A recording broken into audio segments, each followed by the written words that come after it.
Homemade pizza night is one of our favorite days of the week. We throw on some Italian music and have a good time together. My husband makes a homemade crust from scratch, which makes our homemade pizzas taste better than most pizzerias. If you're looking to upgrade your homemade pizza crust, or maybe you've never tried making it before and want to give it a shot, we have got some great tips for you in this video to help make it happen. We're going to give you all our ingredient measurements, walk you through techniques to build the gluten to give your dough that perfect soft chewiness, and show you how to stretch it into a perfect pizza. As a bonus, we'll also show you how we make our favorite simple pizza sauce to top your homemade crust. It's so easy to make and way better than anything you'll get out of a jar. So if you're ready to upgrade your homemade pizza game, tap the like button, drop us a comment to say happy pizza night, and subscribe to our channel for more family favorite recipes like this one. Now come on into the kitchen and hang out with us while we make our homemade pizzeria style pizza crust and marinara sauce. To make our dough, we'll start with warming some water to activate our yeast. We'll need 2 cups of water, which we'll heat until it just barely begins to steam. We're not even looking for a simmer, just think of it like warm bath water. In a large mixing bowl, we'll combine our warm water with 2 teaspoons of active dry yeast,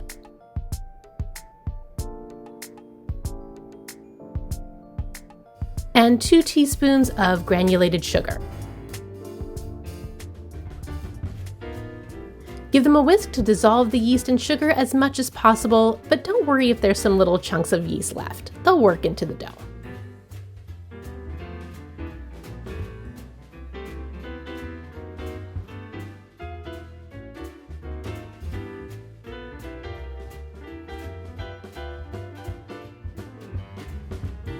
Then we'll just let it sit for about 5 minutes to allow that yeast to activate. When you come back, it should be getting to foam. That tells you that your yeast is alive and kicking. To our awakened yeast, we're going to add our flour. Now, some recipes will specifically call for 00 flour or bread flour, but honestly, all-purpose flour works great too, so we're just using that today. It really doesn't matter. We're going to start with about 4 cups of flour in our yeast water. And then we'll get 2 additional cups ready and set them aside to add as needed as we mix our dough.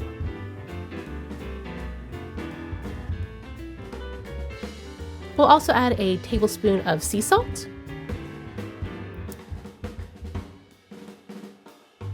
and a teaspoon of olive oil.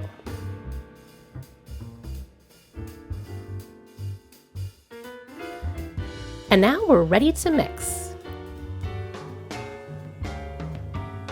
We like to use our KitchenAid mixer with the dough hook attachment.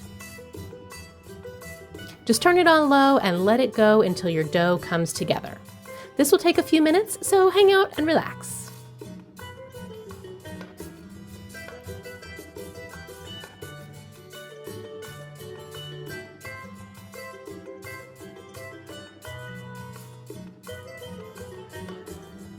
So you can see that our dough is coming together, but it's still wanting to stick to the bowl. You can especially see it at the bottom. So now is when we'll add some of that extra flour we set aside. Add a ½ cup or so at a time. We generally end up adding around 1½ cups of this reserve flour, but because measuring flour can be inconsistent unless you're doing it by weight, we want to feel out your dough that day and adjust it as needed. We want the dough to still be slightly sticky, but we also want enough flour that it pulls away clean from the bowl. There are of course different styles of crust with differing levels of hydration, and this one is somewhere in the middle, making it a great all-purpose pizza crust.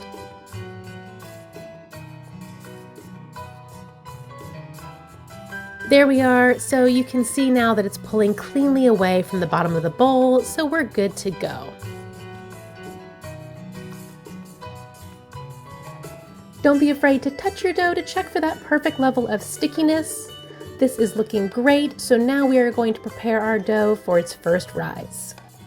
We'll add a bit more olive oil to a large bowl. Get a little bit of it on your hands so the dough doesn't stick to them. And we'll remove our dough from the mixer and start shaping it into a ball.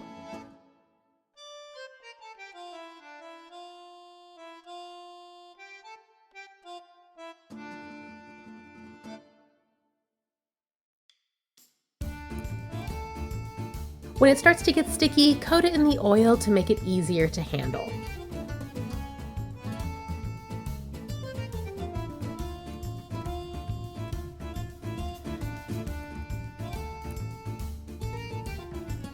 Place it in your bowl, and now we're just going to let it rest so the yeast can work its magic.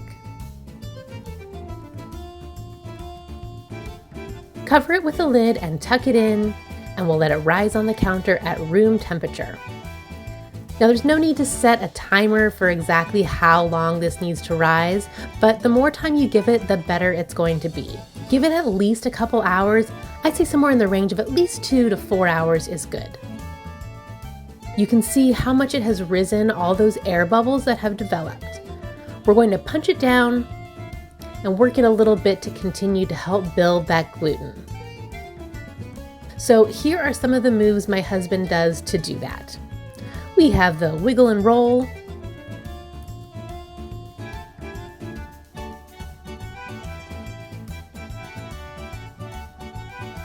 the stretch and fold,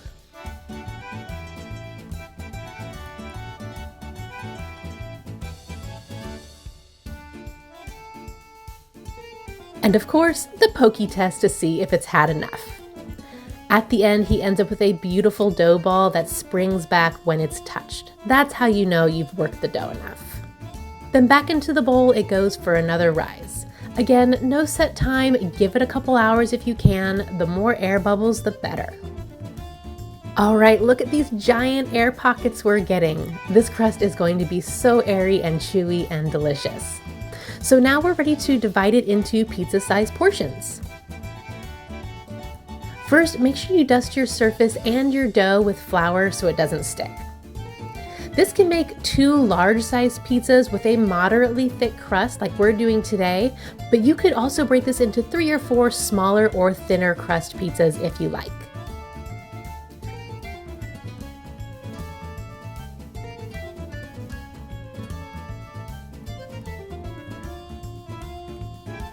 We'll work the dough into nice uniform balls again with the same methods we used before to build the surface tension on the dough and help build that gluten.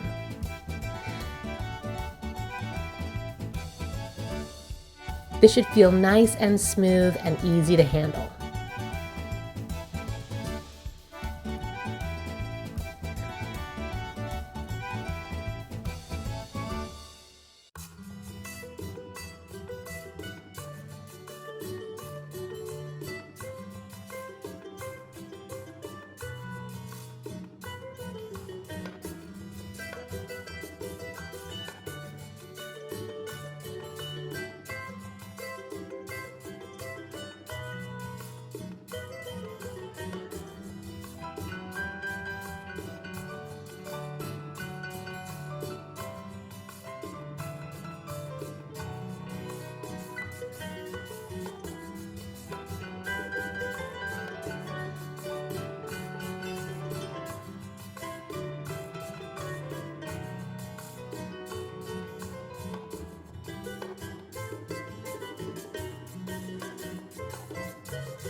Now we're gonna let this rest one more time before making our amazing pizza, and you can do this one of 2 ways. One would be to just cover it with plastic wrap and let it sit at room temperature for another hour or so until you're ready to make your pizza. Or 2, you can put your dough into individual containers to refrigerate overnight, or even for a couple days. The dough will turn out great either way, although there is something a little extra special about a dough that's had a slow rise in the fridge and has given the yeast time to develop its flavor. But you know what, friends? Sometimes we plan ahead and sometimes we don't, and that's okay. It'll be great either way. When you're ready to make your pizza, if you've had your dough in the fridge, make sure you let it sit out for a while to come to room temperature. It'll be so much easier to work with. So to stretch your dough, first make sure you have a well-floured surface. For this part, we like to use semolina flour. It has a slightly coarser texture than all-purpose flour, though not as coarse as cornmeal. It makes it easier to handle the dough, it prevents it from sticking, and can actually help make your crust crispier on the bottom. But a lot of that will come down to how you cook it also, which we will talk about in another video. Now, the most important thing for an airy pizza crust is maintaining all those beautiful air bubbles. So don't use a rolling pin, just gently press it with your fingertips, starting from the center and working your way out.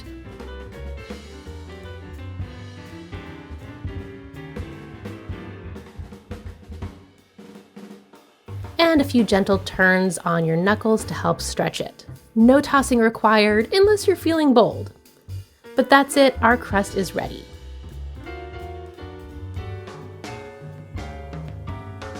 Now, of course, every good pizza needs a perfect sauce, so we thought we'd show you our simple yet delicious marinara sauce we love. One of the keys to a great pizza sauce is using San Marzano tomatoes. You can truly tell a difference in these Italian-style tomatoes, so we highly recommend them. Ours has some basil in it, but the plain variety works fine too. To our tomatoes, we'll add a teaspoon of sugar,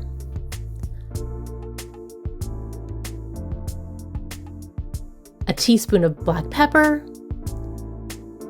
Don't forget to have a cat that's in the way. 1 teaspoon of dried basil. And a pinch of red pepper flakes. And just use a whisk to gently combine all this together and mash up those tomatoes. This will leave the tomatoes with the perfect bit of tomatoey texture that make it feel like a true pizzeria pizza.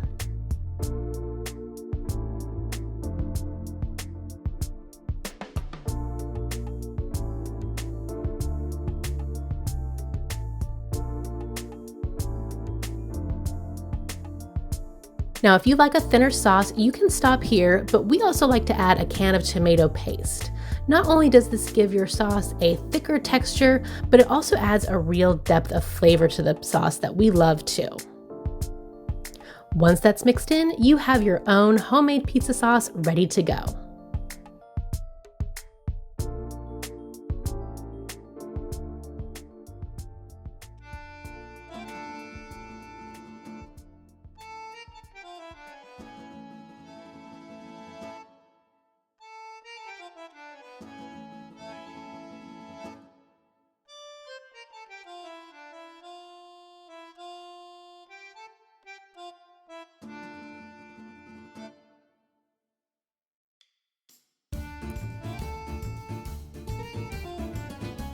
And now let your imagination run wild. You can top your homemade pizza crust and sauce with any variety of toppings you like.